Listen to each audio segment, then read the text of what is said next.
Hey, I'm Spenser. And I'm Britain.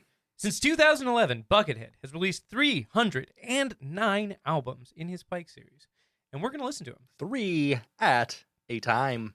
This is Getting Head.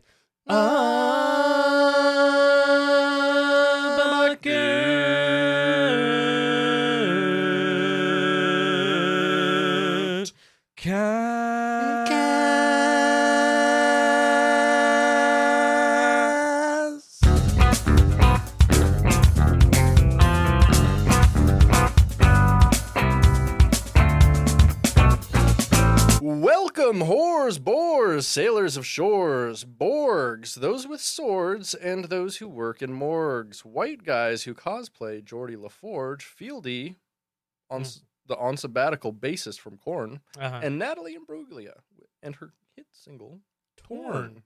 Pete Yorn, Michael Dorn, and everyone who pays for porn.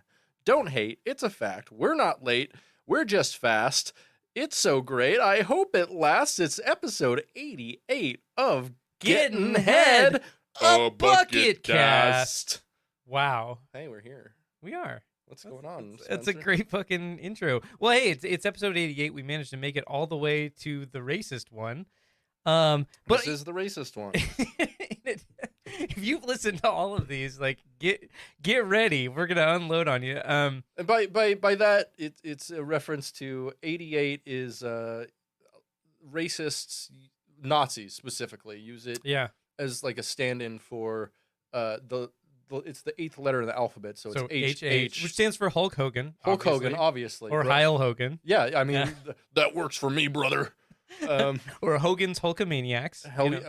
Whatever you really want to, categorize it as. Yeah, and and they only eat at Pasta Maniacs. So. There you go. Exactly. Yeah, we love that. So 88 is not just known for that. 88 is actually a weird number. It's actually really popular for a lot of different reasons. You know what it is first and foremost that is important to both of us. Oh, it's a song by Sum 41 on their 2003 album Chuck. Precisely. Yeah. Precisely. That's exactly what I was talking about. Yeah. Both of us were born in 1988. Is actually what right. I was Year referencing. Year of the Dragon. Year of the Dragon. Wasn't that the fucking title for the Cisco album? I think. Isn't that right? That sounds right. I mean, that sounds like a very Cisco album title. Yeah. I mean, it's Atomic Number 88. Guess what it's for?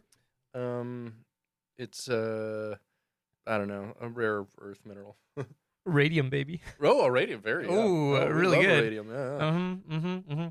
Yeah, it's that's about all I got. Oh, no. One more. It's the Morse code abbreviation meaning love and kisses. So, don't forget. It doesn't mean Hail Hogan.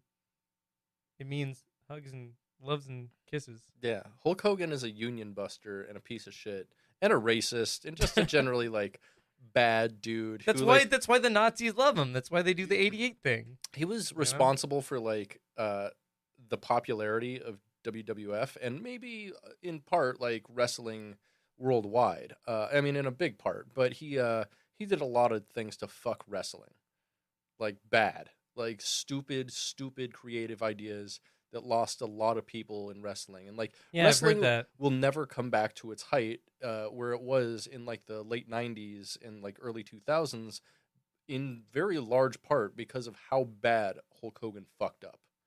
Cool. Yeah, I mean, not cool, actually. I could go on for a long time about WCW, NWO, the whole thing with WWF. There's a lot of fucking shit, man. I watch a lot of shit on it. I'm sure you do. Wrestling history is fascinating, man. Yeah, man. You're diving right in. You're exploring that world. You're submerged in it. Power bombing that information, baby. You know what you're like? You're like that dude. Have you ever seen that? I think that the video is up still on Daily Motion, but there's also like a screenshot of the Craigslist post going around for it, and it's a guy who likes to go inside of people's septic tanks. We talked about this on the podcast before, and I hadn't heard of it before, but now I've seen several things. Have you watched one of the videos? Yeah, where he goes in there. I think we watched a little bit of it together. Yeah, and he gets it. He gets like the sewage in his mouth and stuff. He is a poopy boy. Yes. He's a big poopy boy. Yeah, he is. I can't But imagine. yeah, but you're like that with wrestling. You're getting in there. You want to spend some time in it, be alone. I guess. Become one with it. I would use any other analogy, but sure. Yeah, let's go. Well, you with know that. what? Like I live for creative metaphor, Britt. Excellent. So Excellent. yeah. What's up with me though? I bought a tiny guitar, a tiny little shred guitar. I showed cool it to guitar. you. Yeah. Yeah, I bought a headless guitar. Mm-hmm. Thomann.de, the German music distributor. They're like Sweetwater for Germany. Yeah. You know who doesn't play one of those? Huh. Is the rhythm guitarist for Korn. Oh, that's true. Yeah, he only plays guitars that are headful. Yes. Yeah. I mean, his name. Because his name is Head. Yeah, exactly. Yeah, that's true. Okay. I was talking about the monkey. Oh. All right. I don't like this anymore. Thomann.de, they sell some guitars that they make under their own imprint called Harley Benton. Mhm. They've been doing that since 2013, and those guitars online, they have like a pretty good reputation. They're like above average quality for the price. Yeah. And so far, I honestly feel like that is 100% the case with this guitar. Like it's a pretty well made little guitar. Like the fretwork's really nice. It's got stainless steel frets and all that stuff. Sick. Headless. Can't wait to write some goofy death metal on it, Britt. Scooby It's Doo. gonna be pretty fun. I'm Excellent. I love. pretty to excited. do that. You know what else I'm excited for? What's that? Goth news. Oh yeah. Let's do it. Beneath the weeping moon, it's Goth news. Goth news for cool dudes. In Goth news this week, a manager for Denver's Ogden Theater claims he was wrongfully terminated in retaliation for blowing the whistle on electronic indie artist Goth Babe. Oh, okay. So hold on. Before we get into that, I saw this band. That band was playing at a venue by my house, the Neptune, here in Seattle. And I saw it just said Goth Babe up on the marquee. And there was a big line around the building of people waiting to get in there. Not a single one of them goth. Yeah, it's not a. Which is like, what is happening there? I don't understand that. I don't get it. But okay. Sorry, go ahead. It's a thing. Goth Babe, also known as musician Griffin Washburn, apparently arrived to the Ogden, quote, visibly suffering from quintessential COVID-19 symptoms, but insisted on playing anyways. Uh-oh. According to Hendrick, the manager, who was fired, Washburn told his own tour staff that he should cancel the sold-out show, which had been moved from the Gothic Theater to allow a larger crowd of 1,700 fans. Holy shit. Yeah. Wow, so it's a pretty big show, that yeah. band is doing very well. Yeah, but the show went on. Washburn tested positive for COVID the next day, Hendricks claims. Oh. AEG, owners of the Ogden, denied the allegations in a statement sent to the Denver Post. And in Goth obituaries this week, a bat house has lost another member in Alec John Such, an American rock and roll Hall of Fame bassist and founding member of rock band Bon Jovi. Oh, yeah. Super goth. Super goth. He- One of the forefathers of goth. Yes. Yeah. He died in Horry County, South Carolina. Yeah, right. At his home at age 70. He had needed assistance returning to bed earlier that day, according to reports. Enjoy that steel horse ride into the sky, Goth brother. You're no longer wanted, dead or alive. And finally in Goth news, this week, pizza and Goth patriarch Papa John Schnatter went to northern Michigan for a vacation. Mm-hmm. He also decided to cut another business advice monologue for his Instagram, even though he hasn't really been in business, so to speak, for the last 4 years. Mm-hmm. Schnatter stepped down as CEO of Papa John's in 2018 after he blamed declining sales on football players protesting the treatment of black people in America, causing their stock to fall 30%. Then he used the N-word during a conference call. Goth news for cool dudes. Hell Hell yeah. That was tight. yeah. Yeah. What's up with you? Not a whole lot, been working a bunch this week. So I was working this week. I had to get some stuff for work. I was pressure washing some shit, and one of my O-rings broke. Oh, Show him your O-ring. So. What are we doing? So O-rings, they're little rubber things that are so like it's a rubber gasket. Yeah, it's gonna it like fit seals. over a pipe. Yeah, to, create a seal. basically, yeah. And so I needed one of these things, and a very, very specific one that wasn't like one of the regular ones they really sold. And so I go there, and I'm walking around, and I without asking anybody, I eventually find like the plumbing section, and I find kind of what I'm looking for. I find the section for where all the O-rings are, but I cannot figure out. I even brought like the attachment with me that I needed so I could like try to fit them over and stuff. And I try a few of them out, and I'm just not getting anywhere. So I'm there for a few minutes, and I hear you. Like I've been in that same situation before. Like when I was mowing lawns a lot when I lived up in Shoreline, Washington. I had a big lawn. I was mowing it constantly. My lawnmower was breaking constantly. So it was my weed whacker. So it's constantly going to Home Depot and like struggling in that aisle of like parts and like, all right, is this gonna work for the thing to solve this dumbass problem this thing has? So I've been there. Yeah. And so I was there, and I probably needed some customer service, and so I'm just standing there, and I hear to the right of me, "How we doing today?" And I'm like, "Well, okay, must be someone here to help me." And I turn around and see this man with a he in a way looks like I'd say like a 60-year-old version of you, maybe. Just this guy with a big old like Sam Elliott mustache and like a long gray ponytail. Ponytail. Totally ponytail, dude. Dude, totally, bro. Totally ponied. With some hair still like not in the pony, kind of around his face and stuff. And then to cap it off, the real icing on the cake of this man. Okay. He was wearing an orange cowboy hat. And it wasn't just like an orange felt cowboy hat. He had made this hat orange very obviously. It was like one of those fucking plasticky like it looks like it's made of straw almost cowboy hats. Like you can get at the fair for like $1. Yeah, those cheap hats. So it was one of those, but like spray painted like road cone fucking orange. Right? I mean the Home Depot color, the branding. Oh, of course. Very on brand. And then on top of that, do you think? Hold on. Do you think if he got fired and like got hired at Lowe's, they'd give him like he'd make like a blue one? I'm like gray and blue hat Larry now. I guess. I think that's her color. I don't even know Lowe's colors. Who cares? It's blue. Blue. I think it's blue and gray. Yeah. Is that right? I think. It's something like that. It's something very like. I think the store is just gray, but their color is blue. Yeah, that sounds about right.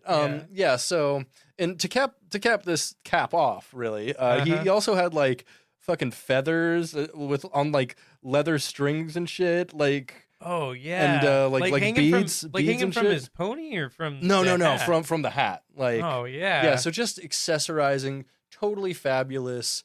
Like, bro, I bet he was pretty sad that the bass player for Bon Jovi died.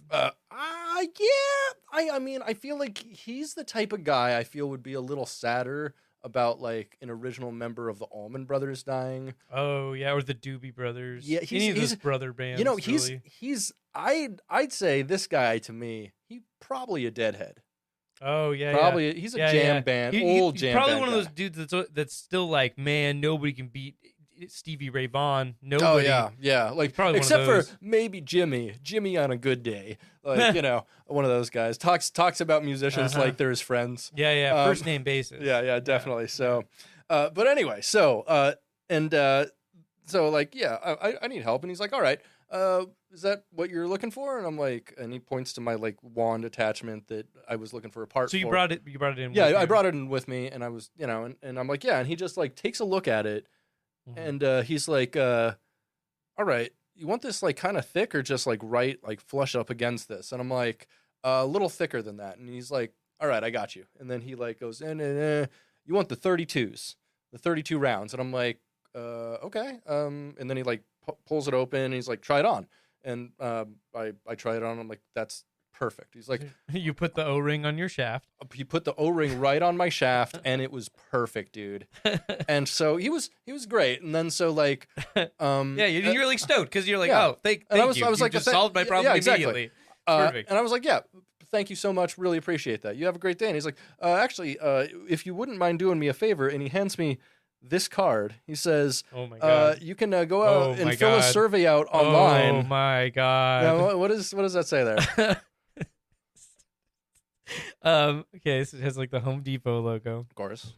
And then it says like it has like a line, like a line in the center where you Mhm. could like put a stamp and there's a stamped name on there. Yeah. And then surrounding that it says, how has blank service been today? Question mark. Yeah, And there's like a QR code. yeah, and then And then the stamp uh-huh.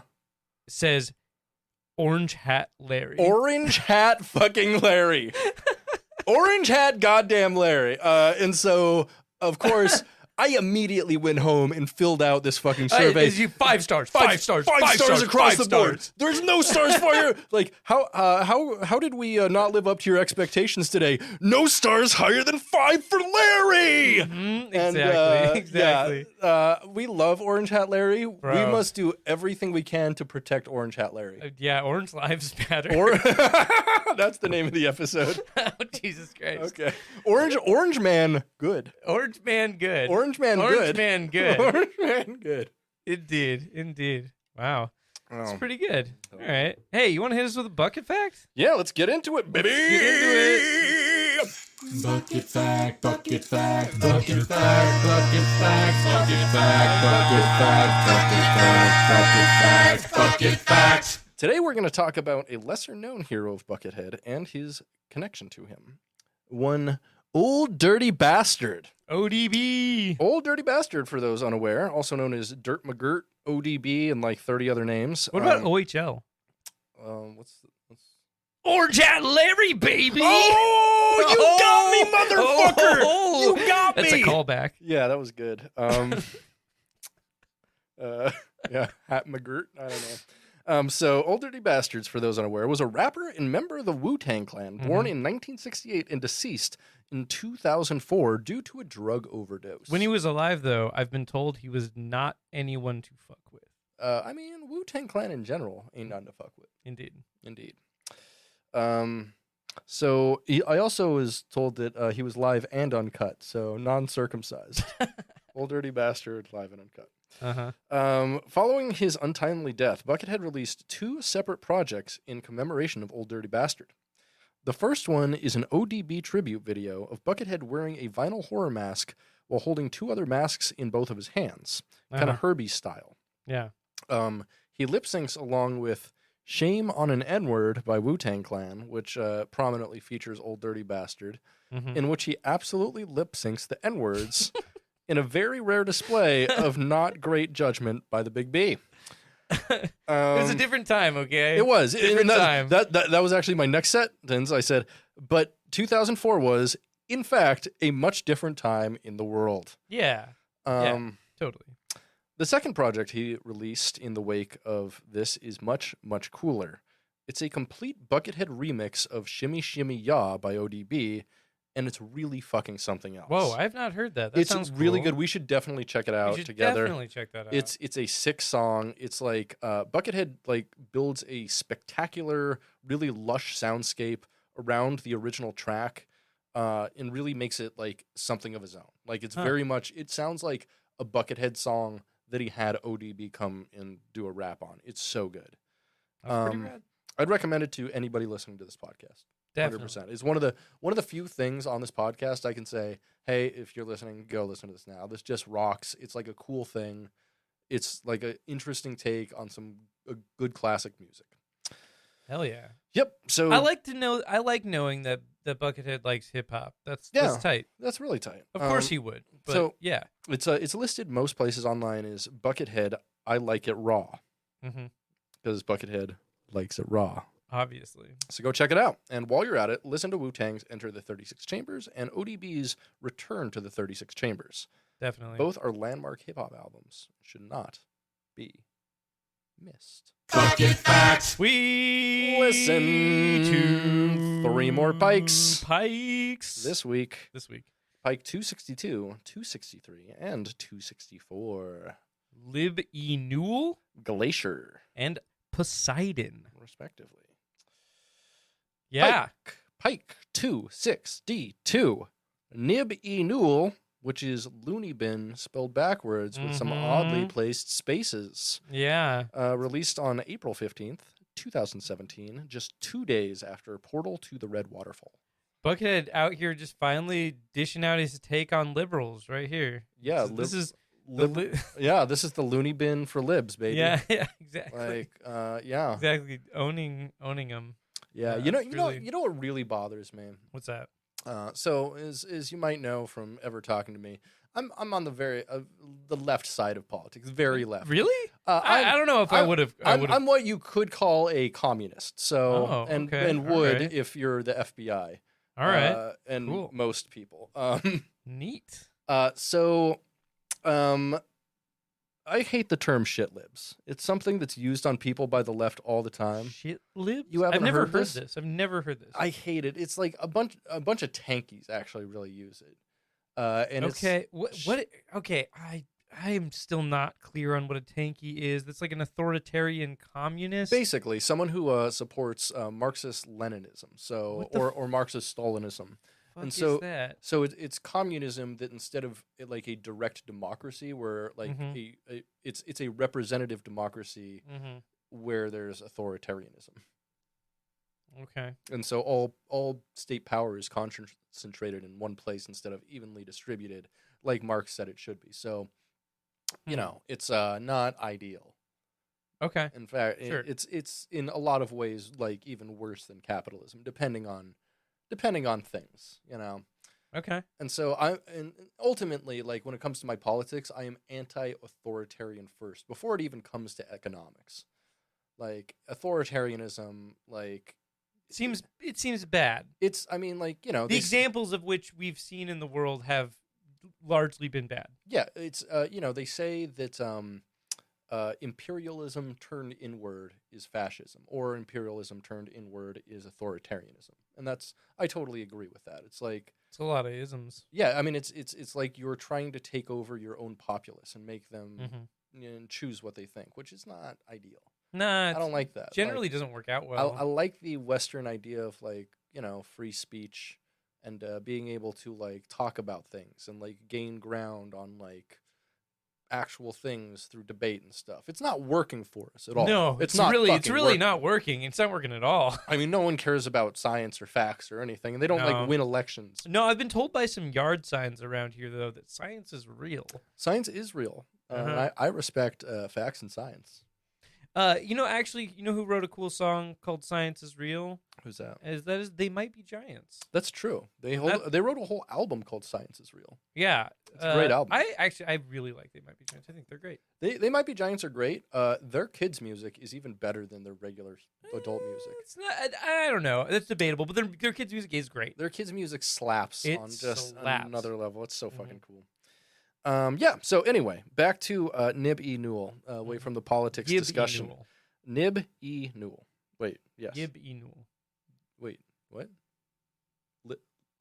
Lib Y Nool. Wait. We both keep saying it wrong. Lib Y Nool. No, because that'd be Looney Nib Bill. Y Nool. You're right. Yeah. You spelled it wrong on the thing.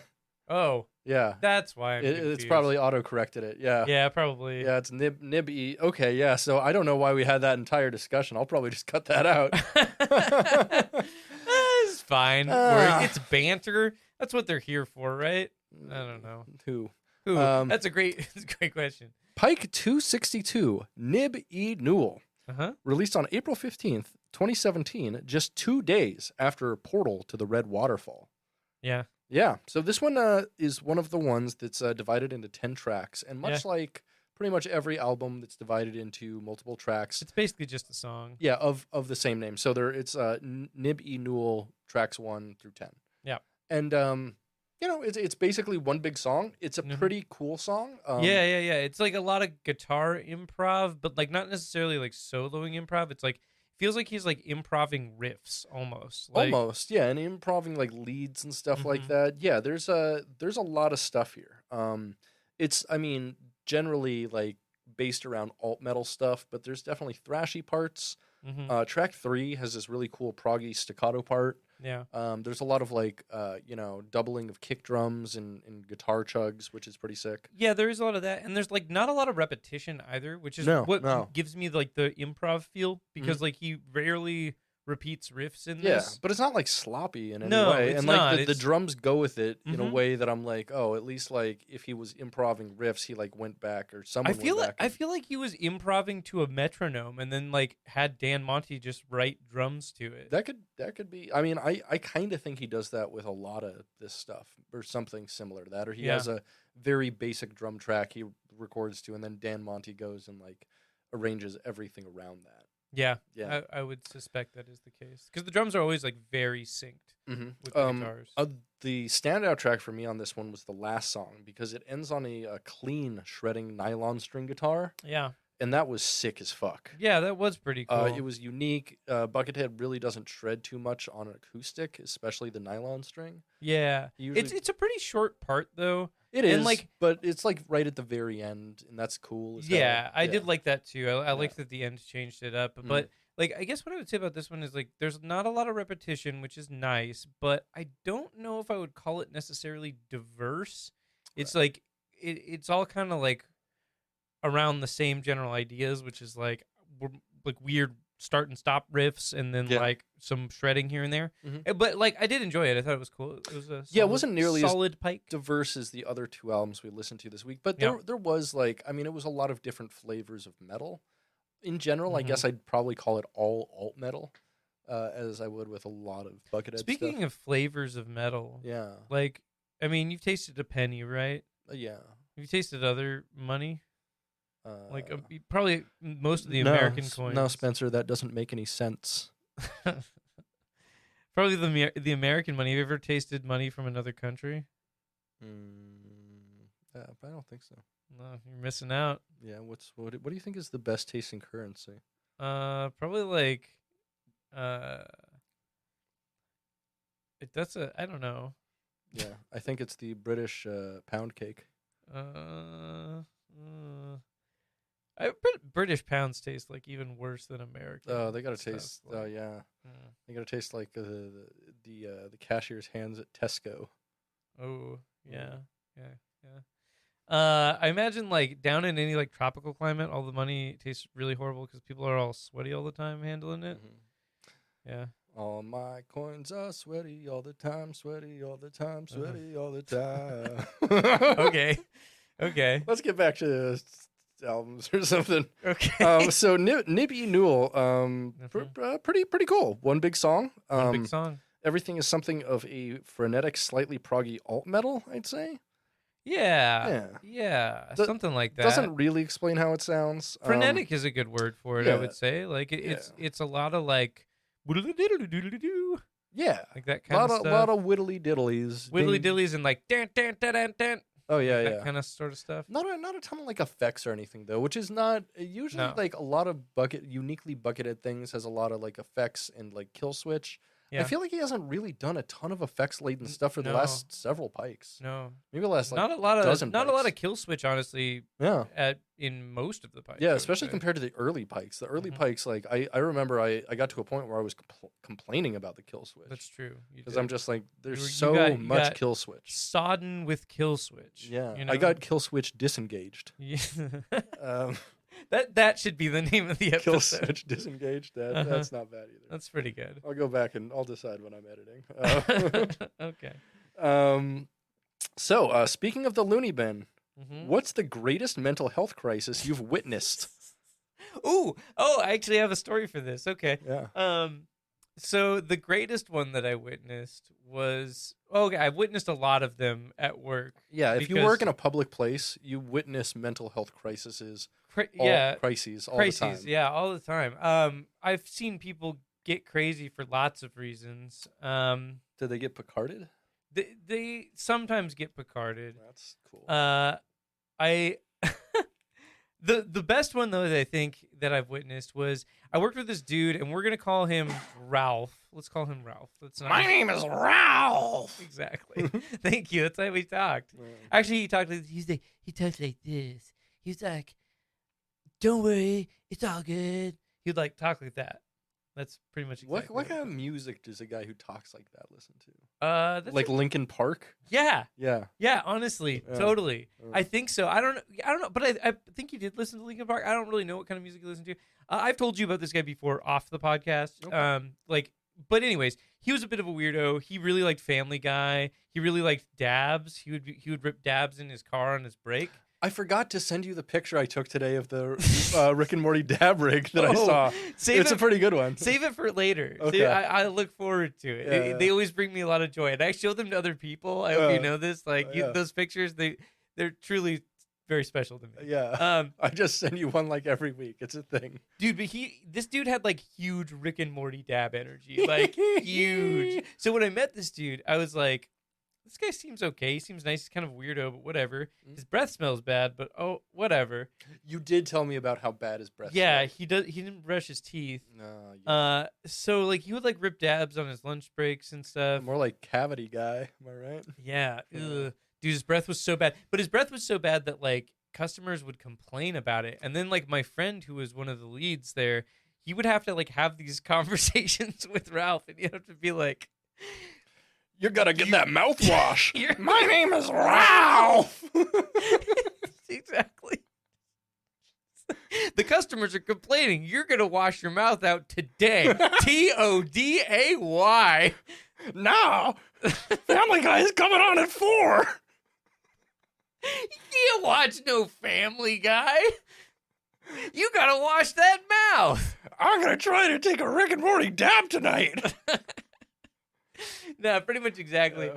But anyways, like he was a bit of a psycho. Like he was a weirdo for a lot of reasons. And one day, he started like picking fights with the managers, which is like never a good move. Like No. that's when I started to distance myself from him, because he would just like pick fights with the managers over like dumb shit in like staff meetings, so like in front of people. Yeah. And it was like super uncomfortable for everybody. And I was like, yeah, I'm not hanging out with this guy. I don't want to be targeted by any of this shit. Mhm. So one day he just like lost his mind, and like he was like having a meeting with two of the managers in the manager's office, and he started like screaming and crying, and he like ran out of the manager's office and like screaming and crying like downstairs and like freaking out and yelling at them and screaming. They were like, calm down, calm down, calm down. And then he went like back in the manager's office and crawled under the desk and curled into a ball and started screaming and crying. I'm pretty sure this was because they were probably like talking to him about brushing his teeth or something. I'm not sure. But anyways, so they sent those two managers on leave because he threatened them. He threatened to like bring a gun back to the store or something. And so they put those two managers on leave. They moved one of the managers to another store. The other manager quit. And then he was banned from the store and fired. And then recently he showed up in the store, and everybody was like, what is he doing here? And then the manager, He's wearing a trench coat, and Yeah. you're like, not today, I'm clocking out. no, so like it's become a joke at the store. We're like, wow, Ralph one of these days is gonna come in here with a fucking AR and shoot everybody. But like he's been the guy that we've been making that joke about all the time. And so like when he showed up in the store, we were all like, but then the store manager like went and like took him out, escorted him out of the building. It's like a whole thing. But Nice. that was a pretty good mental health crisis. That's pretty sick. That's pretty fun. Yeah, man. We love that. Pike 263 Glacier, released on April 24th, 2017, 9 days after Nib Y Nool. Yeah. It auto-corrected this one for me, too, and it says Nib Y Cool. Yeah. It would be Yeah. Lukey Bin. Yeah. Or Lucy Bin. Yeah. Yeah. I like this. Yeah, this pike is great. This Mhm. is a really good pike. This one was my Yeah. favorite of the week. So it's Yeah. 5 different songs, But- and they all have different titles. But Yeah. one song, the first song, Glacier, is nearly half the album at almost 14 minutes. Yeah, almost 14 minutes. And that one's pretty cool. It's pretty. It's like a long melodic guitar solo, but it's like solid. It's like a Yeah. good one. It's got like a good atmosphere to it. It's Yeah. almost like somebody in one of the comments was like, "This reminds me of like Mob Rules era, like Black Sabbath." Kinda. interesting. I didn't And really I was get like, that. All quite. right, sure, maybe. I feel like it's a little more. I mean, it is mid-tempo metal like that. Yeah. Like it's not like. I mean, Old Black Sabbath is Doomy. It's real slow, and then definitely when Dio comes in, they pick it up a little bit. Yeah, they get a little more rocky. Yeah, yeah. And so I was like, yeah, I guess I could see a sort of Dio vibe there. Yeah. Sort of. It's very, very Buckethead, not unexpected. Mhm. In the middle of the song, it kind of picks up into like soaring solo territory, and it stays there for most of the song. Mhm. It's mostly just soaring solo. The solo tone here, I wanted to say, is slightly delayed, and it sounds amazing. It really does The sound guitar nice. tone Like on the this guitar was tones, rad. The whole mix on this one I thought was pretty solid. Like this one sounded pretty good. And like so yeah, that's a really long song, but the rest of the songs on it are all pretty diverse. Like Very diverse. They're yeah. all really cool. The second track is probably my favorite Relic. track of Yeah. this entire like week. Yeah. Like, So there was a lot going on there. It was like kind of flamenco-y. It's like a surfy flamenco-y, in a like way. Middle East inspired, like melodic acoustic thing. Middle East or maybe Latin. It's Yeah. it's definitely like melodic minor stuff a lot, and lots of harmonic minor and stuff. Like Yeah. it's really cool, but it's got like almost like a video game menu music vibe to it. But it's really cool. It's Yeah. a really cool song. It's very different for Buckethead. Yeah, some nice light percussion. Yeah. Oh, and the first song, despite Glacier. being like a long like melodic solo, like there's synths in the background, That's true. That's which is true. I cool, forgot and to that kind mention of changes it up a little bit. Yeah. So like this one's pretty good. I would say they're this not is just like the pad synths like it usually has. yeah, They're more- not just that. Yeah. Yeah. I would say this is like one of the most solid ones we've heard in a while. It's really good. It's quite good. It's an above average Pike for sure. Track 3 was pretty cool. It was like proggy thrash. Mm-hmm. I love his proggy thrash stuff, and he's been doing a lot more of that lately. Mhm. Like where a lot of stuff where he's like doing cool doubling with like bass, guitar, and drums all at the same time. Mm-hmm. Weird time signature stuff. Although like because his stuff is so DAW, it's like weird time signature stuff that always fits back into 4/4 pretty much. Yeah. Which is always interesting to hear because it's like he finds interesting proggy ways to play with music without like making it too proggy. Yeah, I would agree. Like I don't know. It's him and Dan Monty, you know, like Mm-hmm. their collaboration just works very well. Yeah. know? Track 4 was probably my least favorite one on this. It's kind of a clean guitar thing, never really changes. Kind of a mellow track. Yeah. Not I wasn't super great. Super huge on that one either. Last track though was pretty fun. It was Mhm. kind of like fast arena metal, something like maybe Van Halen or Steve Vai-ish. Sure, yeah. Yeah, it's pretty competent rock. This one, the thing I think I liked most about this album was the diversity of it. I mean, past the first track, Mm-hmm. it like each song was definitely like a different genre, which is Mhm. always nice to hear. But it all kind of flowed real well together. Mhm. Yeah. Slightly above average, diverse alt metal / mellow melodic album. Mhm. Yeah, it's good. Probably not my favorite of the week. Yeah. Maybe it is. Maybe it is. I think it's probably the my next favorite one's of the week. pretty sick. Next one's pretty sick too. Yeah. Like they're both pretty sick. Yeah. Speaking of glaciers, you Yeah. ever go on the iceberg things? You ever watch those YouTube videos? The Iceberg Explained. No. Oh, do you know what those are? No, I don't know what those So are. it's like deep lore stuff. You've seen the Ah, memes of the mhm. iceberg, right? And it's Yeah. like lore, and like the deeper you go, the deeper. the, and the more crazy and everything. Yeah. I was gonna ask like, what's the weirdest one you've seen? But apparently, that was I've never even heard of that. Yeah, there's a ton of those videos on like YouTube, dog. I bet. Yeah. Check out like Iceberg Explained for anything you're interested in. I mean, I do watch a lot of YouTube videos that kind of explain that sort of stuff. It's just Yeah. not in that structure. You know what I mean? Right. I think the weirdest one I've watched was probably like the Doug one. Mm. Yeah, or Rocco's Modern Life one is pretty cool too. Tell me why that's weird. There's just a lot of like weird in jokes and references to stuff that I never even realized. And because you're always it's always like, oh well, these shows have all these adult jokes in there, but like they go really deep and like into episodes that were like taken off the air for weird certain reasons and shit like that. And it's pretty interesting. That's nice. Pretty Yeah, I interesting. like that. Yeah. I've recently been watching a lot of YouTube videos about like abandoned stuff Oh, and wow. like businesses that like fell apart and like how they fell apart and all that Okay. sort of stuff. Nice. Like I like it when there's like an explanation as to like what happened to Kmart. you're like- talking like Company Man, like the rise and fall of stuff. Yeah. Yeah. Yeah. Those are good videos. I watched a few. So- a bunch of those actually. Yeah, but like the Kmart, there was an episode of one show. I forget what the show was called, but it was about Kmart, and it was pretty interesting how Kmart became so massive so quickly. Like they were in the 70s. They like owned more store real estate than had ever existed in time up until that point or some kind of shit. Hell yeah. It was crazy. They on that blue light special. And then they, yeah. Hate to see it. Blue light special ed. Speaking of blue, Pike 264, Poseidon in the deep blue sea. Deep blue yonder. Deepest, bluest. My hat is like a shark's fin. Deepest, bluest. My hat is like a shark's fin. Yeah.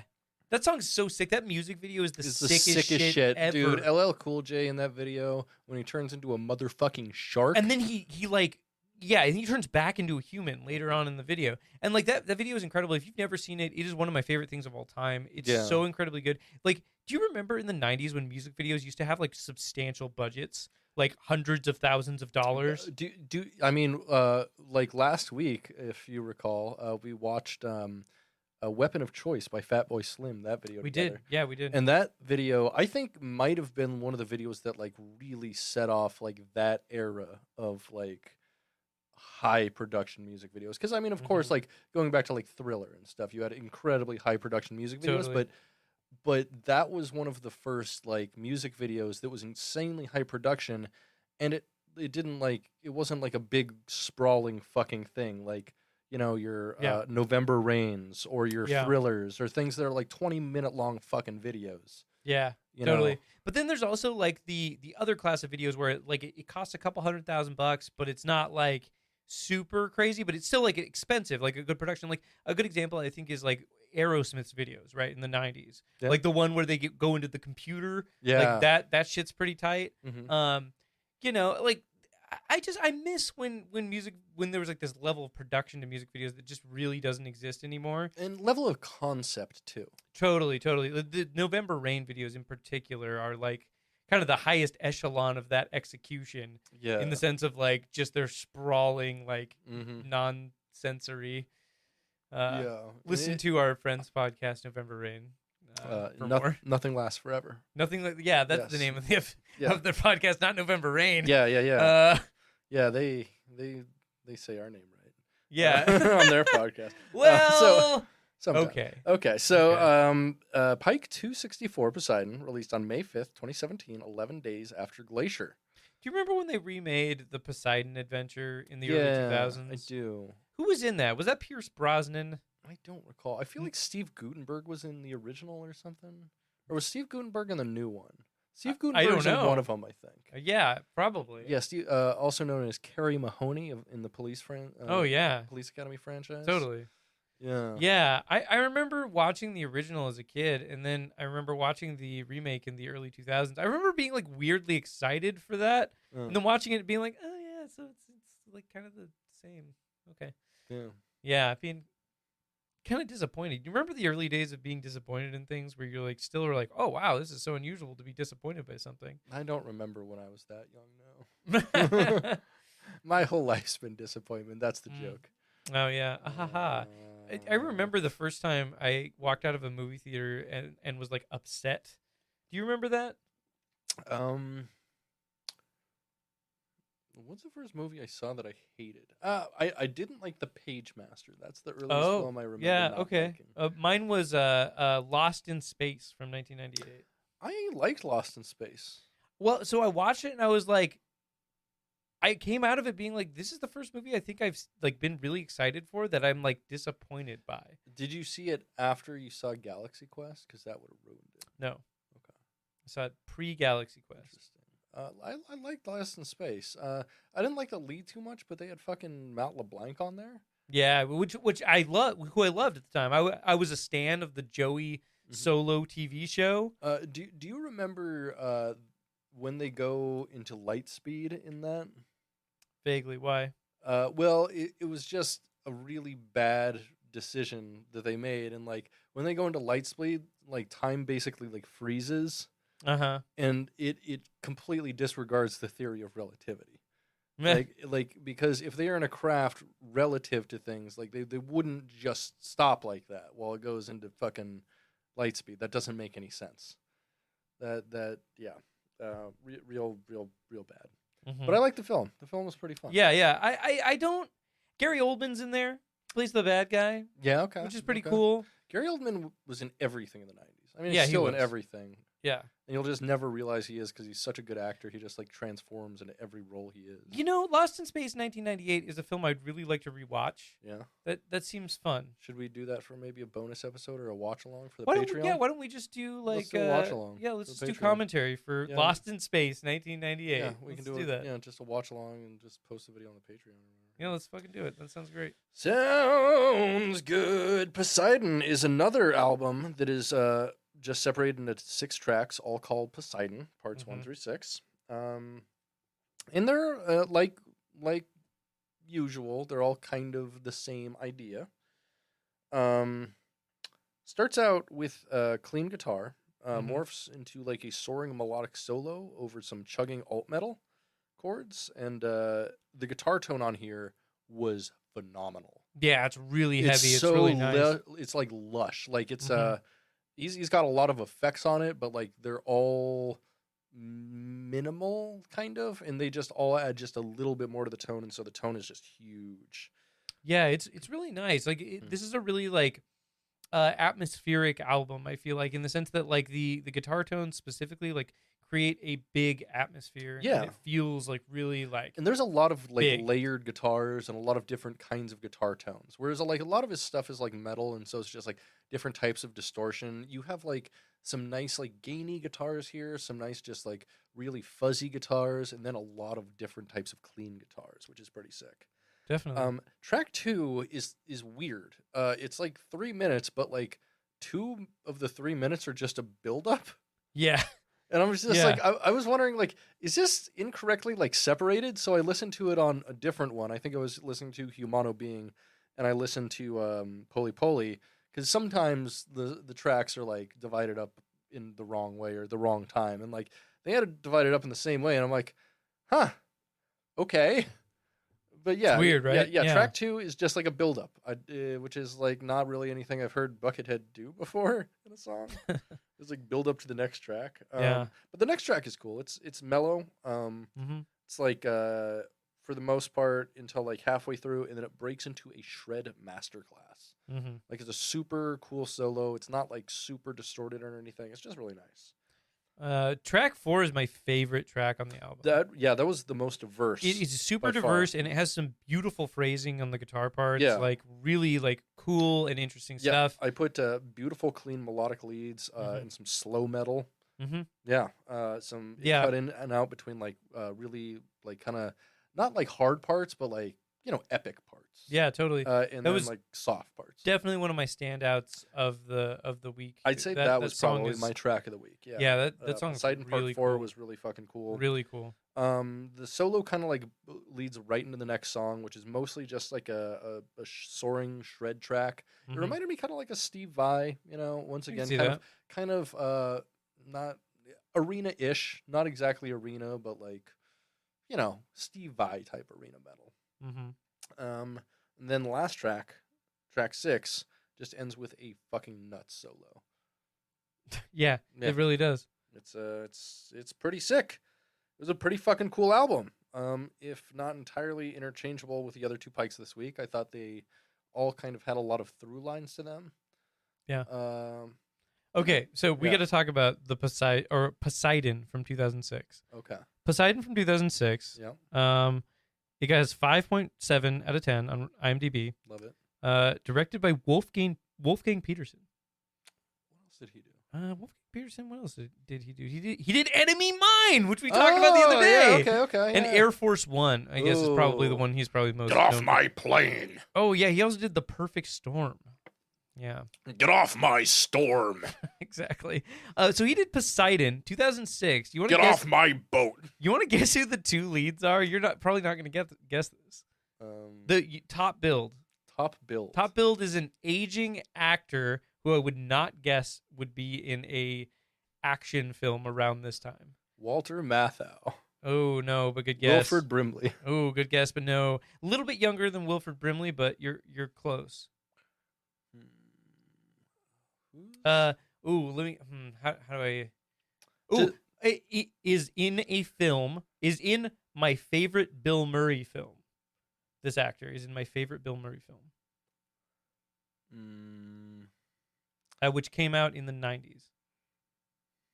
I don't know. Just tell me. Richard Dreyfuss, Okay.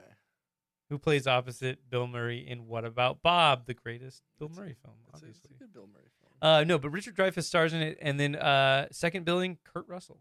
Interesting. Yeah. Also, I did not know. Yeah. What in the trivia here? We're just gonna read one trivia here because it's particularly good. Mhm. Oh gosh, dang it, I lost it. Where'd it go? Okay, so two things. Firstly, Guinness World Records considered the ship in this film as the most detailed CG design in 2010. And secondly, Cool. many members of the cast and crew came down with minor infections due to being in dirty water for so many hours a day. Hell yeah. Hell yeah. We love a dirty water infection, baby. Yeah, we do. Speaking of dirty water infection, we listened to 3 Pikes. We did it. We did. That's pretty cool, right? Yeah. Do we want to move on to checking out what's up in the bucket void? We could certainly do that. Yeah, we could. You ready? Let's take a journey. Statements from the bucket boy. Bucket boy.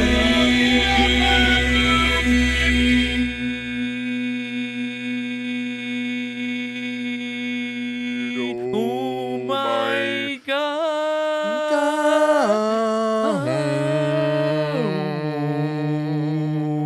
Oh my God. Oh my God. We're here.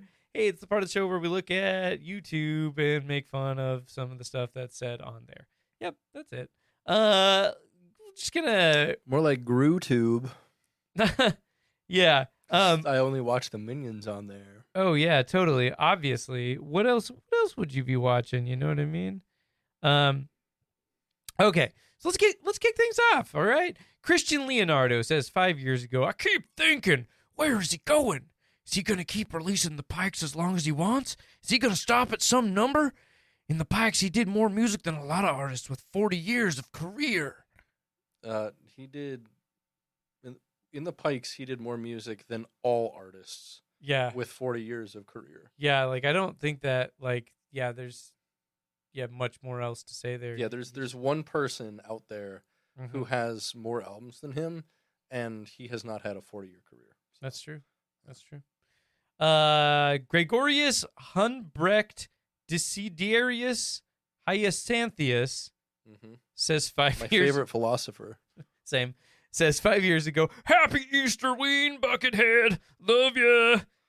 Easter Ween. Easter Ween. Do you think that's when you listen to Ween on In the Easter? springtime. Yeah. In the springtime? A springtime Ween, if you will. Yeah, you celebrate the death of Jesus Christ Yes, and listen exactly. to Ween in the Arby's Exactly. bathroom. Yeah, as you do. Yeah. I mean, like, presumably Ween fans do need to let their genitals air out at some point. I mean, we know they don't shower, but still, Yeah. you got to air out those genitals. I mean, they don't shower, but they spray themselves down with the Arby's bathroom hose, which is close enough, right? yeah, that's probably close It's enough. close enough. Moving on. YouTube user says 5 years ago, slice, wedge, slap, binge. I love it. I love their little skull icon. I love the name If ? That rocks. This Yeah. dude rocks. He's doing something. He's living an experiment, man. Yeah, he's living in fucking 3022. Dude, he's living in 3D chess. He's a 3D chess piece, this motherfucker. That's true. He's a 3D king, baby. 5 years ago, Matt says, "What a damn! What a dim damn dom. Thank you, Matt. We appreciate that. What a damn! What a damn. What a damn!" What a damn. I went to the Hoover Dam and said that. Did you really? I said, what a damn. Nice. And I actually never went to the Hoover Dam. Dang. Have you ever been to No, Vegas? damn. I've been to Vegas when Nice. I was much younger. And I haven't since I was 21. I've heard it's dog shit. Yeah. Yeah. A lot of people I work with think Vegas is really cool, but they also think that like They Disneyland is cool. Yeah, and they probably like wear Yeezys. What they do. Yeah, Yeah. there you go. Yeah, I don't know. YouTube user Ross Nielsen says 1 year ago, found Buckethead 5 months ago. Haven't listened to anything since. 60 years old, and I thought I heard the best, but Buckethead is no doubt G-O-A-T. What do you think G-O-A-T spans? God of all titties. Ooh, I like that. Yeah. Mm-hmm. I mean, we all want to be the goat. That's true. We all want to be the I goat. do. Titties are pretty neat. Yeah, Titties I would are agree. neat. I would agree. I like a titty. I like titty too. I like a titty. Titty or two. Stefano Rovetto says 1 year ago, Buckethead is therapy. We should send some of his works to the World Health Organization. You know, straight up, like, dudes will straight up make an entire Buckethead podcast chronicling all 300 plus pikes instead of going to therapy. Yeah, they will. Yeah. Dudes rock. Dudes rock. Thank you, Stefano. YouTube user Bubblehead says 2 years ago, I needed you to see this one because I needed you to see the spelling here, and that's really why I've selected it. The spelling is pretty great. So Bubblehead says 2 years ago, if we could imagine that if we could imagine that, then we probably wouldn't be able to appreciate his music that we have been blessed with. Besides, our faces couldn't handle such a thing, nor could our minds. And we would hate everything not related to Tibet experience and never be happy. This is, I think they're Scottish. You ever been on Scottish Twitter? Oh yeah. Yeah. They just they can't spell anything right, and you take 10 minutes, and you're like, oh, Scottish. Oh, they're just spelling exactly how they speak, and it makes no sense. It's great. They're it's phonetically great. speaking. Did you hear about the kid that was it was some 4chan kid that was editing Scottish Wikipedia? Yeah, it was not Scottish. It's Scots Wikipedia. Scots Wikipedia, and he went through and did he had 24,000 articles or some shit like that. Hundreds, thousands of words, hundreds of thousands of words, and basically rewrote their dictionary into the phonetic version of Scottish, as if you would type it out like it is said, like it is pronounced. And so there's a headline going around claiming that this dude did so much damage to the Scottish language that can't be. The Scottish language did so much damage. If no one noticed that this dude was just fucking around for years, the language is dead and no one gives a fuck. Come on. Pretty funny though. More people care about Latin and Greek, and they care more about dead languages than anyone gives a fuck about Scots. So salty. YouTube user Willie Sticks says, great name, 5 years ago, this is dirty, so much attitude, so serious, so awesome, a soundtrack for greatness, love, Buckethead. Willie Sticks, big fat dicks. Oh yeah. Yeah, we do love Buckethead. Greatness, love for Buckethead. Hell yeah. Greatness, love for Buckethead. I would agree. YouTube user FCK channel name says 5 years ago, as Patrick Bateman from the American Psycho movie said, impressive, very nice. Oh, sorry. American Psycho Mwive would have said. Also, Patrick Bateman. Patrick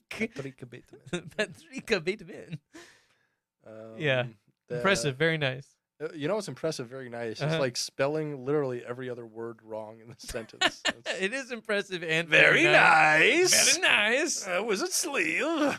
Yes, exactly. Jimmy R. Smith says 2 years ago, don't you feel sorry for the commoners who don't listen? I do. Yeah. What do you think of Jimmy R. Smith? What do you think they'd make? A blacksmith makes swords. What would a Jimmy R. Smith make? Replica coffins. Interesting. From Jimi Hendrix replica coffins. I was gonna say bootleg Warhammer 40K figurines. Nice. Yeah, but yeah, you're probably not wrong there. Mm-hmm. Or bootleg Magic the Gathering foils. That'd be sick as hell, man. Yeah, it would. It would be sick as hell. Good business to be in. Oh yeah, probably. I mean, well, they're pretty easy to tell, the fakes. pretty easy to tell. Yeah. YouTube user WikiDB says 2 years ago, I love the Oriental Vibration and Buckethead. Best combo. Okay, so we don't use that word anymore. Even Top Ramen doesn't use that word anymore. It's soy sauce flavored now. Yeah, yeah. We don't that is a very targeted term with a lot of history that's not good. I'm pretty sure this user didn't mean it that way. That being said, it's funny Yeah, that it's here. Yeah. Yep. Pretty good. Love that soy sauce flavor. I'm picking up Oriental vibrations. She's giving me Oriental sensations. Do, do, do. Oriental vibrations. There you go. YouTube user Yeeter Boy says 7 months ago, this song makes me feel like I'm in the dessert. What dessert would you want to be in, Spenser? I mean, not Like to get a pudding, obviously. not to get hashtag wet and messy in here, but I'm gonna get hashtag wet and messy. You're hearing it here first. I would want to get in a like a chocolate pudding, like a large chocolate pudding. But then I would want to get out and walk around on some crushed up Oreos. oh, How fucked up is that? oh, and then roll in some gummy worms. Yeah. Make yourself a cup of dirt. Yeah. Cup of dirt is one of my favorite desserts. Cup of dirt rocks. I don't give a fuck if it's for Yeah. 3-year-olds. I'm a 3-year-old when it comes to dessert. Yeah. Suck my dick. That's one of the best. I love that for you. That's Yeah. great. That was great. I'm a grown-ass motherfucker. I can order a cup of dirt at TGI Fridays with a beer and a shot if I goddamn well want. Yeah, you could. Get it to me now, waitress. That's a 20-minute wait for a table. I'm the hostess. Oh, I'm sorry. Can I sit in the bar? I think you've had enough, sir. So this next one I like very, very much. So this is one of my favorite interactions I've seen on Buckethead YouTube. I'd like you to read the middle comment for me. So this is a screenshot of 3 comments. I'll just do the Jimbo character if you want to be Kendra. Okay, perfect. Okay. So this is 3 comments. Okay. First one is from a YouTube user named Jimbo Kennedy, who then responds to himself, and then someone responds to him. Named Kendra Crust. Yeah, which So- is a great name. Here's the first one. 3 years ago, Jimbo Kennedy says, "Best," and then 3 years ago, he responds to himself, "Ever." And then Kendrick Crust responds 2 years ago, so 1 year after this, with simply all caps, milk. This fucking makes your bones strong. Best ever, baby. Best ever, baby. Best ever. Best Say one might say it's safe as milk. Yeah, Harvey milk. But he's not safe. He died. He got Yeah, that's true. murked. You did get murked. Yeah. That's true. Okay, so YouTube user Johnny Blaze says 3 years ago, We've heard from Johnny Blaze several times. edited. Oh no. Even the devil cowers at just the thought of a rock-off challenge against Buckethead. Is that like It's a jerk-off challenge. I was gonna say, is that It's like a jerk-off challenge. is that like the Limp Bizkit game? Yeah, it Yeah. is. Yeah. Getting your rocks off. He goes on to say, sometimes Buckethead reminds me of Virgil from Dante's Inferno. He's a guide through treacherous depths of other dimensions, yet grants a sort of shielding from harm along the path. What? He's got to get his rocks off I know, faster this- than the devil. like- Do you think? Okay, so in a rock-off challenge against the devil, do you think like it's who comes fastest from nothing, or like who can jerk off the longest without coming, or? I think when it comes to the devil, yeah, it comes all right. Oh yeah. I think we're actually going for like the most splooge. Who can come the Oh, most. who can drop the fattest load? Right. Okay, And that we makes know sense. the answer to that is Metallica. Yeah, But they even followed it up with a reload. hell yeah, they did. They dropped 2 fat loads. Yeah, they did. Yeah. Yeah. Yeah. Thanks, Johnny Blaze. That's schizophrenic of you. Yeah, we loved that. That was awesome. Yeah. So continuing on from that, YouTube user Jay Jahanki says 3 years ago, Buckethead is my dealer. I look to him for a hookup. Buckethead is the slinger of riffs I can't seem to stay away from. Buckethead has all the good shit. He gives me what I need. I really can't imagine a life without from here on out. There's someone who's never done drugs. Yeah, definitely. But I like that. I love that. I like that he's a slinger of riffs that he can't stay away from. Mm-hmm. It's bold. I wonder what kind of withdrawals he'd get if like you cut him off from Buckethead. Oh yeah, probably like the DTs, man. Probably just basically the same as alcoholism, I bet. Yeah. Nikos Chadsidakis says 5 years ago, just bought it, wanted it in FLAC. And then he goes on to thank the uploader. I just want to throw this out there because this is a FLAC shout out. This is a FLAC safe zone. Oh yeah. This is a pro FLAC podcast. I just free lossless audio codec. Namaste. Yeah, I mean FLAC fucking rocks almost as much as Ogvorbis. Yeah, But, I mean FLAC is like really high quality and it's smaller file size than and Wave. People still use FLAC. People still use FLAC, as they should. FLAC is a really high-quality, lossless audio codec. It is free. It is very easy to re-encode stuff to FLAC.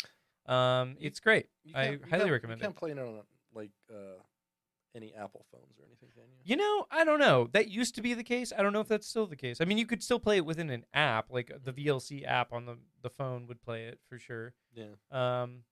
But I don't know. It's a good question. Yeah. Moving on. Oh. You know what it's time for, Britt? Oh, do we have the Vine? No, we don't. No Vine today. No Vine. Oh, No bummer. Vine today. But what we do have, we are blessed, Britt. You know what we're blessed with? What are we blessed by? Getting horny, massive boner. Let's get into the cum corner. All right. This week on Cum Corner, YouTube user Frudode says 7 months ago, God, I wish I was that guitar. I want him to put his hands all over my neck. Sweaty big hands. Mm-hmm. Oh, I want him to put his fingers in between my pickups. Slowly gent my stress. Slowly gent? Gent? Slowly gent. Slowly DJ-ENT. Slowly and gently gent my strings. YouTube user You Don't Love Buckethead, I Can't Trust You Hildy says 3 years ago, Dear Buckethead, I love you. Your music is unbelievably beautiful. You are giving to the people so much. Thank you. You filled my innerst. He filled his inner story Oh, yeah. with a fat load by Uh-huh. Metallica. Yeah. Uh-huh. Yeah. Yeah. Hell yeah. We love it. We'd love to see people's innards fulfilled, their innards. We do. You're gonna need to help me by reading the first comment here, and I'm gonna read the response to it. Okay. Okay. So, Kenny Jones says 2 years ago, my neighbors are gonna love this one. And James Dyer responds 7 months ago, if you play it loud enough, in 9 weeks your neighbors will be bringing you gold, frankincense, and myrrh. Which I do not understand this comment. Does he believe this shit is pregnancy- unhinged? Does he No. believe pregnancy lasts for 9 weeks? That's not even the first thing. That wrong is with- the first thing that's wrong. Britt, hold on. Uh. What he's saying is, okay, Kenny Jones says he's going to play this loud because, you know, he's implying he's going to play it loud, meaning his neighbors are going to hear it.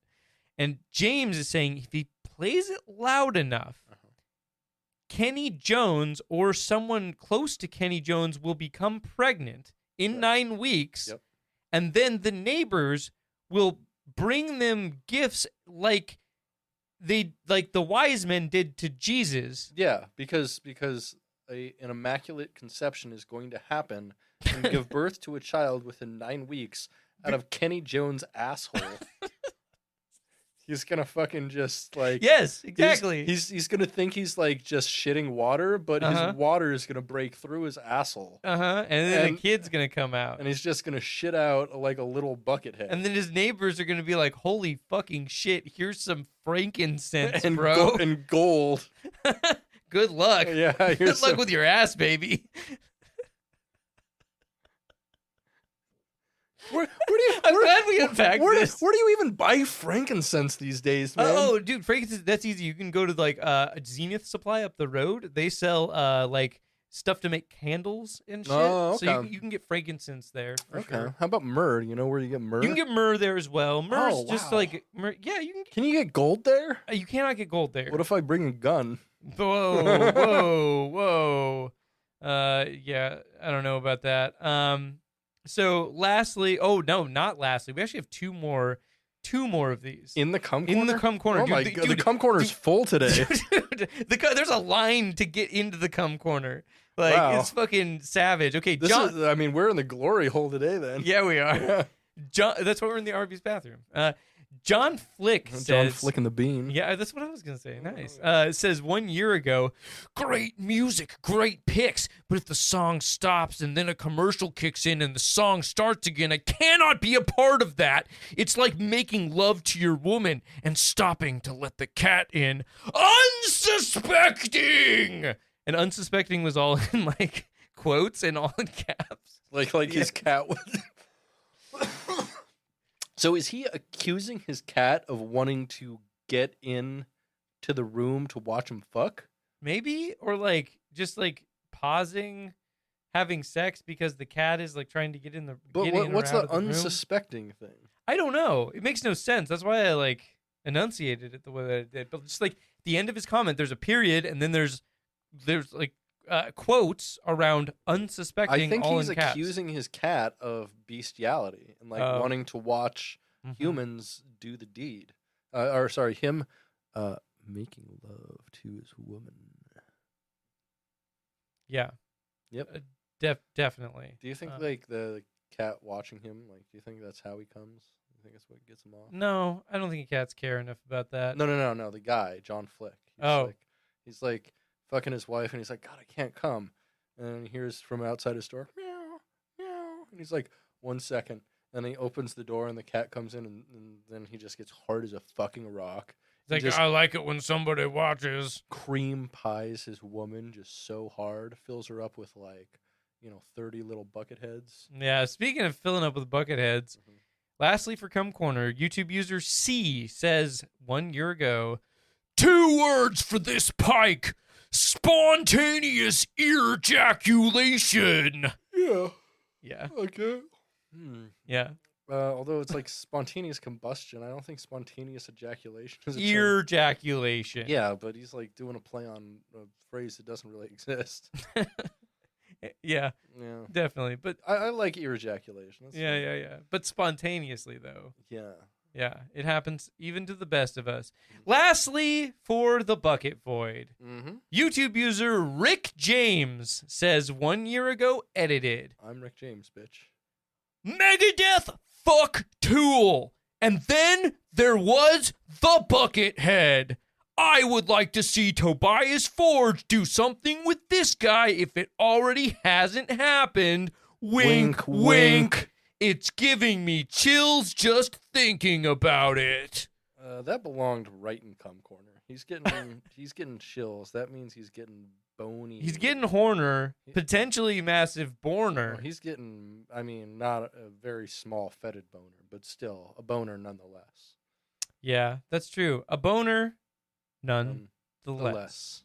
Statements from the bucket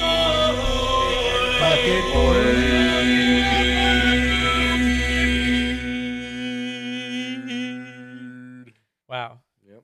Yeah, we're here at the part of the show where we recommend things. We are. Spencer, would you like to go first? Mine's gonna be long, so I don't know if you want me to go first or you. I don't give a fuck. Okay.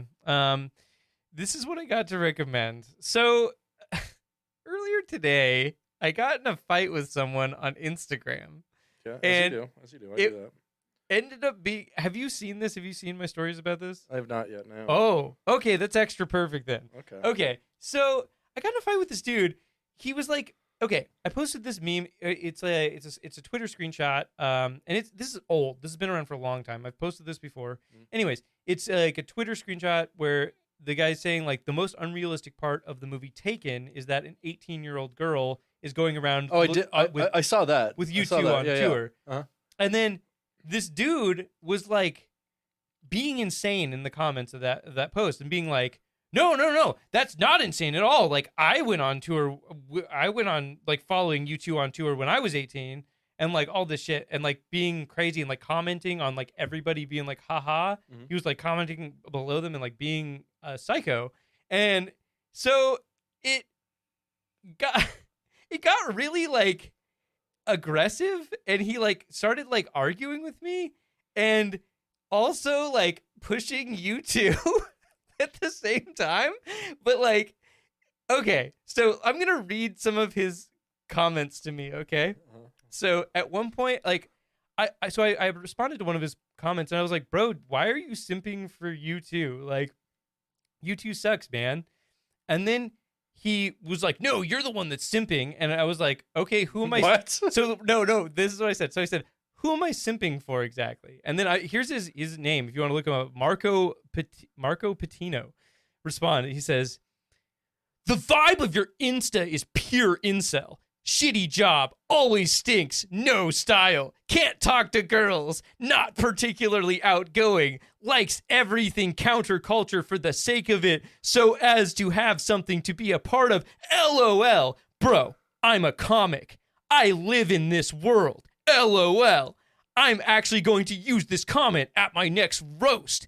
Anyway, dude, I got you here. There's nothing for you. Just go listen to Pop by U2 and thank me later. Easy.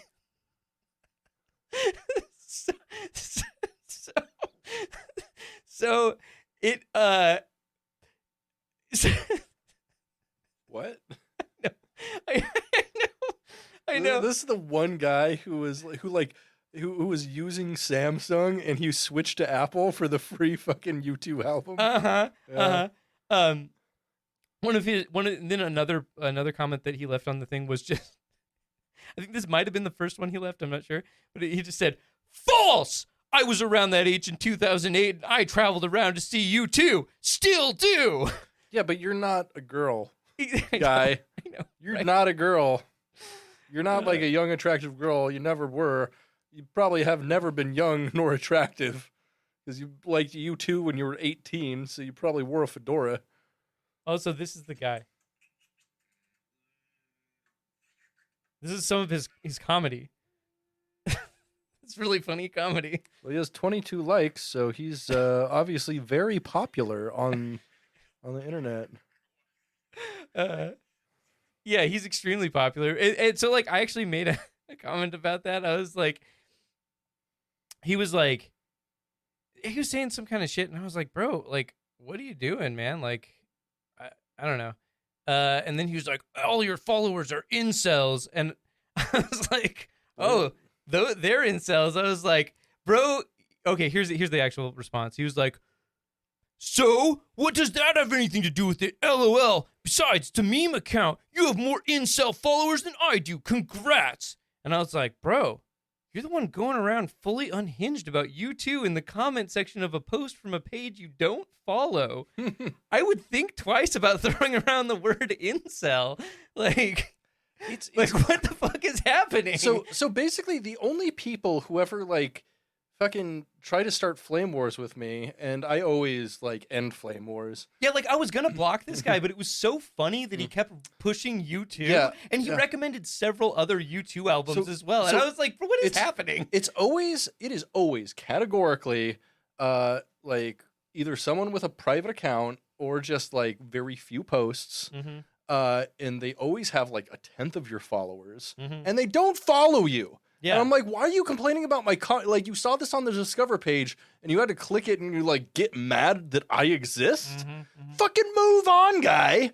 I'm not like, I don't have any power. I run a meme account. Yeah, exactly. If you want to take issue with something, like, I'm not the one, I don't have power to do anything about you two.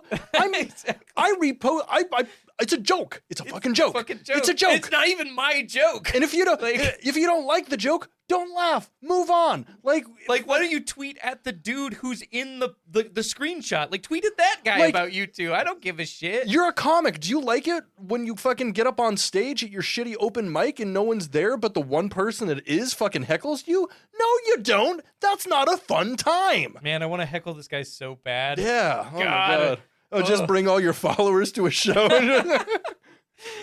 He also does a podcast. Like, so I was watching some of his podcast, and it seems bad, and he seems really insufferable. But I was thinking, I was like, man, what if we get him on the podcast? What if we're like, let's fight with the U2 guy on the podcast? Say that to me on my podcast, not online, and see what happens. Yeah. Fucking Adam Clayton admitted that he actually he started taking bass lessons in the 90s because he didn't know how to play bass for all of their classic albums. Like, I mean, they're fine. They're fine pop music, but like saying they're like the greatest band in the world or anything, or pretending like they weren't fucking like a product of the music industry, like pushing them. Yeah, like the craziest part about this is that his take is so unhinged. His take is that it's incomprehensible that an 18-year-old girl in 2008 couldn't have been so into like U2 that she would follow them around on tour. Like, he thinks that is a probable thing, and like that is an unhinged take, my dude. Like, him being a goofball aside, like that, like, bro, 18-year-old girls in 2008, like, I don't know what they were into, but it was not the 45-year-old men in U2. I would say not them too. Exactly. Yeah. This guy loves U2, but he sounds like he might have a few allegations of Me Too. I was hoping you would get there. I wanted to get there too. We did it. I think we hashtag did it. Me Too. Me too. Yeah. So, anyways, my recommendation here is. Yeah. What the fuck are you recommending? Hold on. My recommendation is, I almost blocked this guy right away, but instead I waited to see what would happen, and what transpired was funnier than I ever could have imagined. That's fair. My recommendation is, the next time somebody is trying to troll you, just let them do it and see what happens, because it's usually pretty funny. This dude, pretty funny. Yeah. So that's my recommendation. Britt, what you got? Love it. I would recommend the Underground comedy movie from, I think, 1998, 1999. What is that? It is written and directed by Vince Offer, none other than the Shamwow guy. Oh, you told me about the this. Slap Chop guy. Yeah, you were trying to show me some of this yesterday. Yeah, and it's a series of like vignettes or like short comedy sketches, and all of them are insufferable. Oh, I bet. Like, they're all the worst comedy idea, and like you're like, oh, there's got to be at least like one funny thing in here. No. He managed to fill like an hour and a half with all of the worst things I've ever seen, and like it starts out, warning, you will be offended.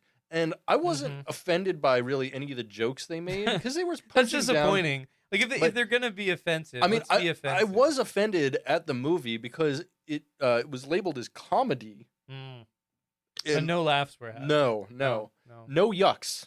Yucks. Not a big yuck film. Your yums were yucked. Yeah, Mr. Yuck says no.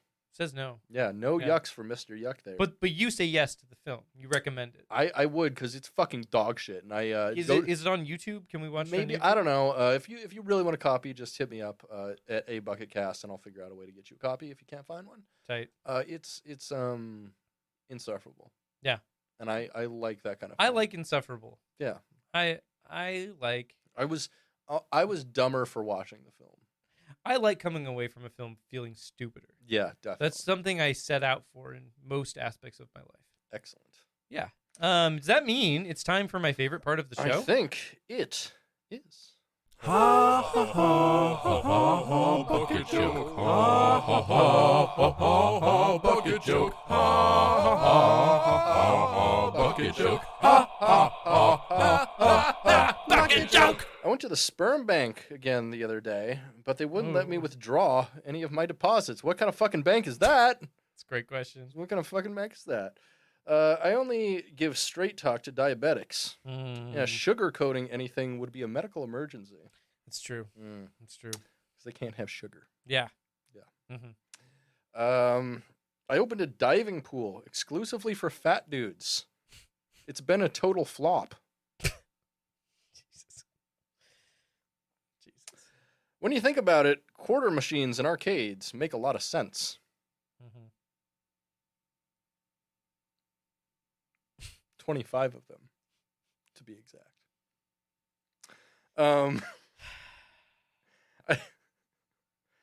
I told some people I was going to try to breed goats, but I was only kidding. Oh. Hey. Kid joke. Joke for kids. Like a goat. Hey. Yeah. In the Bible, when Noah was wed to Nemea, he tries to find something to cover her face, but to no avail. It's a Christian joke for everybody. I do love a Christian joke. I love Christian jokes. You know, it's always Christianity is just so quaint to me. It's so like stupid. It's so dumb and it's so like I don't know. It reminds me of like being young and growing up in Alaska and everybody around me being stupid. Young, dumb, full of cum. No, just young, dumb, and full of Jesus. Same thing. I mean, in the Catholic Church. Yeah. Two guys walk into a bar. Roll a D20 charisma check. Oh. Hey. Hey. I went to the sperm bank again the other day. Oh, yeah. I asked to have my deposit put into checking. So they used it to impregnate a hockey player. Oh, wow. Nice. And I'll close on this one because they're all dumb today. I ate some Bing cherries the other day, and they were pretty good. But I assume the Google cherries are even better. Ha ha ha ha ha ha! Bucket joke. Oh my God. Yeah, we made it to Microsoft the end of the show. Bing jokes. We do. I love Microsoft Bing jokes. I love Microsoft jokes in general. Windows jokes. Ain't nothing but a G-bang. Yeah, that's true. I like Clippy jokes. Clippy jokes are great. Clippy jokes are great. Yeah. We love that. We stand Microsoft's Clippy. Yeah, I want to. I should make like a fucking meme of like someone like using Clippy as like a joint or a roach holder. You know. I think didn't you already make a meme of somebody using Clippy as like a pipe scraper, or maybe somebody else made that meme? I don't think that was me. Yeah. But a roach holder's new. That's good. Yeah, perhaps. You should make it one of somebody like unfolding Clippy to like stick it down their pee hole. Or something. Oh yeah, sounding Clippy. Yeah. We love sounding Clippy. Yeah, we do. Some good shit. Yeah. Anyway, this is the end of the show. Spencer, where can we find you on the internet? Spenser.zone. Sick. What about you? You can find me at Dog Vorbis, but you know what? Just go to @abucketcast on any social. Find me there. Find us there. Or give us a call. Yeah. What's our number, Spencer? 425-310-2416. That's correct. It's just a message machine. We'll never pick up. So No. if you have anxiety about calling, don't. You get to just scream into the void, and you can delete your message if you hate it. We might not even use the message. There are messages in there I haven't played. Yeah. So one of these days we'll play them. Who knows? Who knows? Anyway, I've been Britton. And I've been Spencer. You've been listening to Gettin' Head, A Bucketcast. Stay greasy, Bucketheads. Namaste.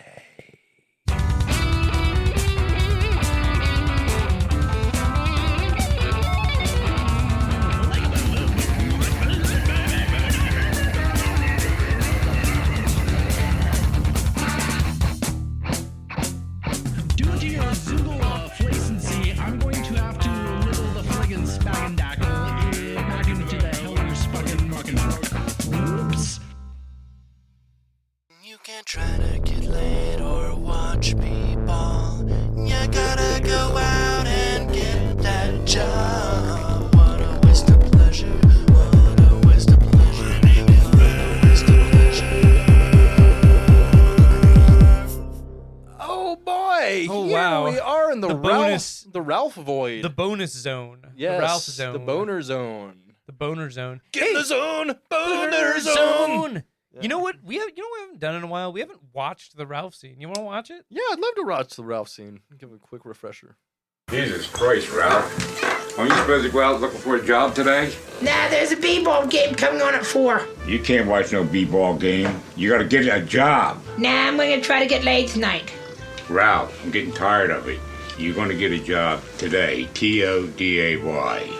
This is muffed up. I'm taking a day off. Back in the war, we kill sissies like you. I'd like to shoot you, stupid. You couldn't hit the side of a barn. If we were in the jungle, I'd slice your throat. And this isn't the jungle. My cat will save me. I can't believe that I had sex to even make you. Sex makes people? What a waste of pleasure. My name is Ralph. Your forehead makes a good target. By the end of the day, you better have a job or else. You see this? It's gonna hurt. Get a job. Magnifique. Magnifique indeed. This is the part of the show where we rewrite that scene. Yep. Every week we rewrite that scene. Each of us does one script, and we reread it as the characters in the script. Yeah, we do. Spenser, would you like to go first today or me for our script? Let's do. I don't know. Let's do yours. Okay, we can do mine. You want to give us some backstory here? Absolutely.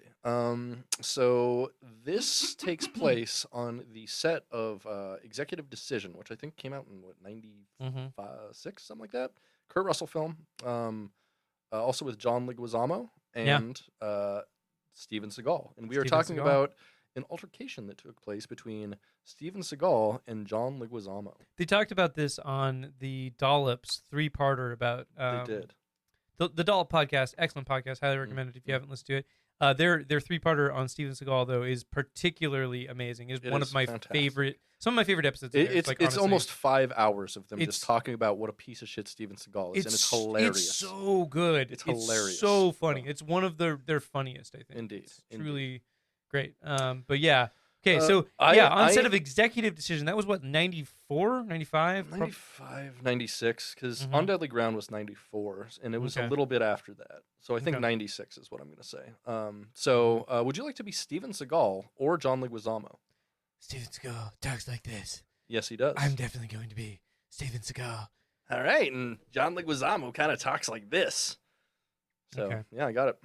All right, I'm first, I take it? Yep, that's you. Great Buddha. Oh, wait, no. Sorry. Okay, yeah, we're good. We're good. Okay. Great Buddha, John Leguizamo. Aren't you supposed to follow my direction on the set of Executive Decision today? What? Nah, dude, you're Steven Seagal. The actual director is going to be here at 4. You can't take no direction from no Hollywood director. You got to follow my commands. What I say is Seagal law, and you're not above the law. Nah, dude, I'm just going to practice my lines for the shoot tonight, all right? But John, I'm getting tired of it. You're going to follow my lead today. T-O-D-A-Y. Oh, okay, Steven, this is muffed up. You're like the 7th billed actor on this fucking movie? Back on the set of On Deadly Ground, I'd kill actors like you. I'd like to Aikido you, stupid. Dog, you couldn't Aikido a barn. If I was directing this movie, I'd slice your throat. But this isn't your movie. You get killed in the first, 20 minutes. I can't believe you used my clout to even get on this movie. Oh, shit.